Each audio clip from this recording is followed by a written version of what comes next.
Hi hello அனைவருக்குமே வணக்கம்.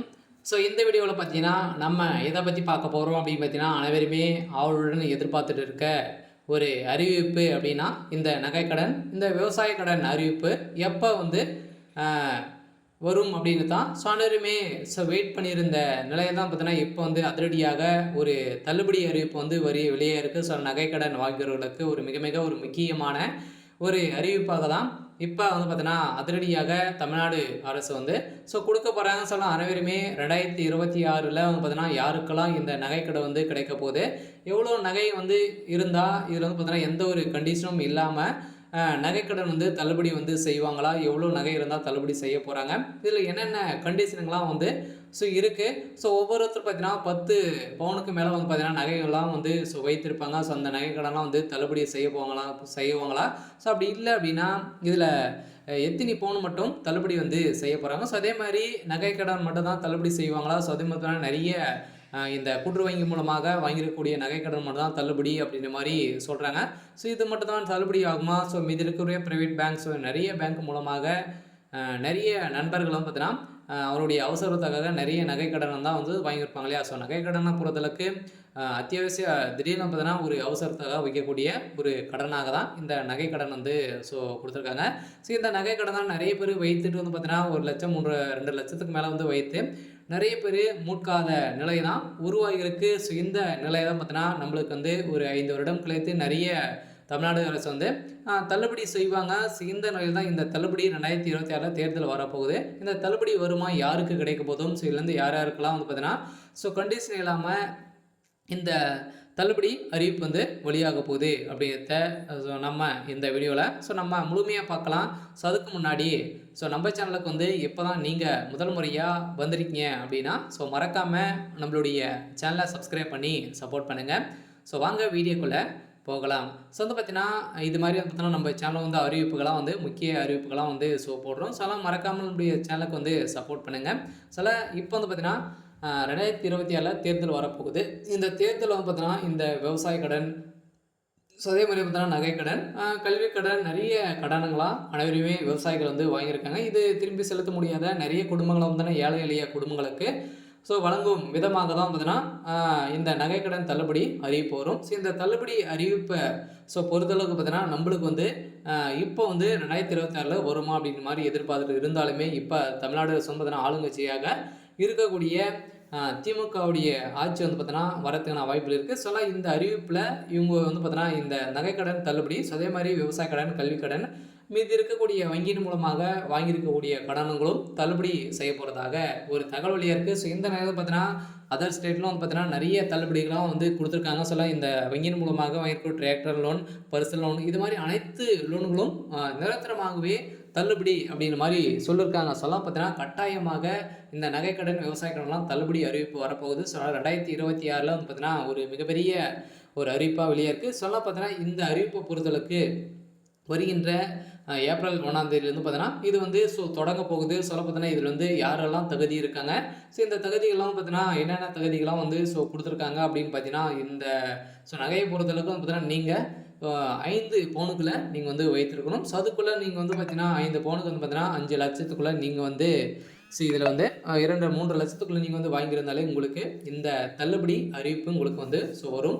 இந்த நிபந்தனைகள்லாம் உங்களுக்கு விட்டு நகை கடன் வைத்திருந்தீங்க அப்படின்னா இதில் இருக்கும். அதே மாதிரி விவசாய கடனை பொறுத்தளவுக்கு விவசாய கடன் வந்து பார்த்தீங்கன்னா ஏற்கனவே தள்ளுபடி செய்திருக்காங்க. இது வரைக்குமே நம்மளுக்கு வந்து 2021 வந்து பார்த்தீங்கன்னா தள்ளுபடி செய்ய போகிறோம் அப்படின்ற மாதிரி இந்த ஆளுங்கட்சியாக இருக்கக்கூடிய திமுக சொல்லியிருந்தாங்க. இருந்துமே நம்மளுக்கு வந்து தள்ளுபடி செய்யலை இல்லையா.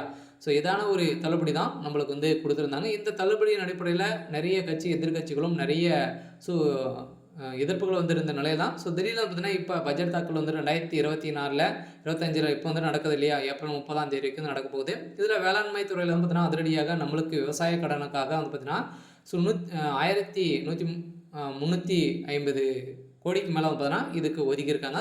கட்டாயமாக வருகின்ற ஏப்ரல் இறுதிக்குள்ளே நம்மளுக்கு இந்த நகைக்கடன் தள்ளுபடி, அதே மாதிரி விவசாய கடன் தள்ளுபடியெல்லாம் இவங்க வந்து செஞ்சுட்டாங்க அப்படின்னா இவங்க வந்து ஆட்சியை பிடிக்கிறதுக்காக அனைத்து புதிய விதமான இதுகளும் வந்து பார்த்தீங்கன்னா அவங்க வந்து வைத்திருக்காங்க.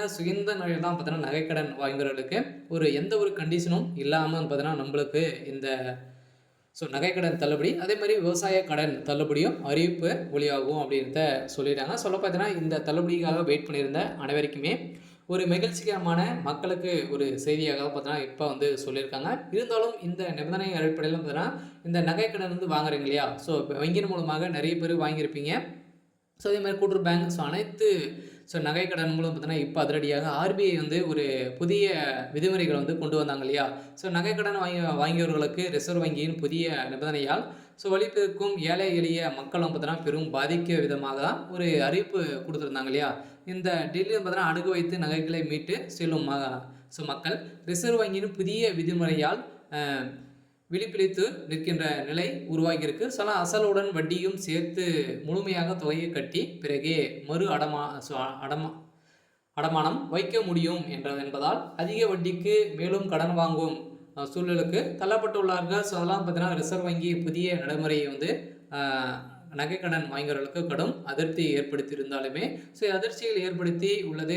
நகைக்கடன் வாங்கியவர்களுக்கு அதற்கான அவகாசம் முடிந்தும் வட்டி மட்டுமே கட்டி மறு அடமானம் வைக்கலாம் அப்படின்ற மாதிரி ஏற்கனவே பழைய நிபந்தனைகள் வந்து இருந்திருந்த நிலையில் இப்போ புதிய விதிமுறையின் அடிப்படையில் இந்த நடந்திருக்கு. சில நகைக்கடன் வாங்கியவர்களுக்கு ஒரு எச்சரிக்கையாகவும் பார்த்தீங்கன்னா பேங்க்குக்கு வங்கியின் மூலமாக வைக்கக்கூடிய நகைக்கு பேங்க்குக்கு தான் பார்த்தீங்கன்னா இவங்க வந்து ரிசர்வ் பேங்க் அவங்க சாதகமாக ஒரு அறிவிப்பு முக்கிய நிபந்தனைகள்லாம் கொடுத்துருக்காங்க. இதுக்கு மேலே நீங்கள் இந்த நகைக்கடன் வைக்கிறீங்க அப்படின்னா இந்த நிபந்தனை அடிப்படையில் தான் உங்களுக்கு வந்து நடக்க போகுது. அதே மாதிரி நகைக்கடன் வாங்கியவர்களுக்கு கால அவகாசம் முடிந்தும் மொத்த பணத்தையும் கொடுத்து நகையை மீட்டு மீண்டும் புதியது போல் தான் அடகு வைக்க முடியும். அதுவும் மறுநாள் தான் அவ்வாறு அடகு வைக்க முடியும் என்பதால் இது ஏழை எளிய மக்களுக்கு தலைவலியை ஏற்படுத்தியுள்ளது. அசலும் வட்டியும் கட்டும் அளவிற்கு பணம் இருந்தால் உடனடியாக வங்கியில் செலுத்திவிட்டு நகையை மீட்டுக் கொள்வார்கள். ஆனால் தற்போது புதிய நிபந்தனையால் வெளியில் வட்டிக்கு வாங்கி மக்கள் ஏழை எளிய மக்களை என்பதனால் மீண்டும் கடனாளியாக மாற்றக்கூடிய அளவுக்கு தான் இந்த வங்கி வந்து பார்த்தீங்கன்னா ஒரு புதிய நிபந்தனை கொடுத்துருக்கக்கூடிய நிலையில் தான் அனைவருக்குமே ஏழை எளிய மக்களை வந்து ஒட்டுமொத்தமாகவும் ஒழிக்கக்கூடிய அளவுக்கு தான் இப்போ நடந்துகிட்டு இருக்கு. அதே மாதிரி தான் இந்த நகைக்கடன் பொறுத்தளவுக்கு அனைத்து வங்கிகளும் இதே நிபந்தனைகள் தான் நம்மளுக்கு வந்து கொடுத்துருக்காங்க. இருந்தாலுமே இந்த நிபந்தனை அடிப்படையில் நகைக்கடன் வாங்கியிருந்தீங்க அப்படின்னா உங்களுக்கெல்லாம் வந்து பார்த்தீங்கன்னா தள்ளுபடி வரப்போகுது. நகைக்கடன் வைத்திருந்தீங்க அப்படின்னு புதியதாக வைத்திருந்தீங்க அப்படின்னா இப்போதைக்கு வந்து பார்த்தீங்கன்னா 2024 நீங்கள் வந்து நகையை வைத்திருந்தீங்க அப்படின்னா உங்களுக்கெல்லாம் இதில் தள்ளுபடி கிடைக்கும் அப்படின்னு தான் சொல்லியிருக்காங்க. வருகின்ற அடுத்த மந்த்லேருந்து பார்த்தீங்கன்னா உங்களுக்கு வந்து இந்த ப்ராசஸிங்லாம் வந்து நடக்க போகுது. இதில் வந்து எவ்வளோ நகைகள் வந்து வைத்திருக்கீங்க, யாருக்கெல்லாம் தள்ளுபடி கிடைக்க போகுது. வந்து பார்த்தீங்கன்னா எந்த ஒரு கண்டிஷனும் இல்லாமல் 3 பவுனுக்குள்ளே நீங்கள் வந்து வைத்திருந்தீங்க அப்படின்னா உங்களுக்கெல்லாம் எந்த ஒரு கண்டிஷனும் இல்லாமல் உங்களுக்கு வந்து இந்த தள்ளுபடி கிடைக்கும் அப்படின்றத சொல்லிட்டாங்க. சரி, ஓகே. பார்த்தீங்கன்னா இன்றைக்கான அப்டேட் வந்து இதுதான். இது மாதிரி வந்து நிறைய அறிவிப்புகள்லாம் கொடுக்க போகிறோம். மறக்காமல் நம்முடைய சேனலை சப்ஸ்கிரைப் பண்ணி சப்போர்ட் பண்ணுங்கள். தேங்க்யூ.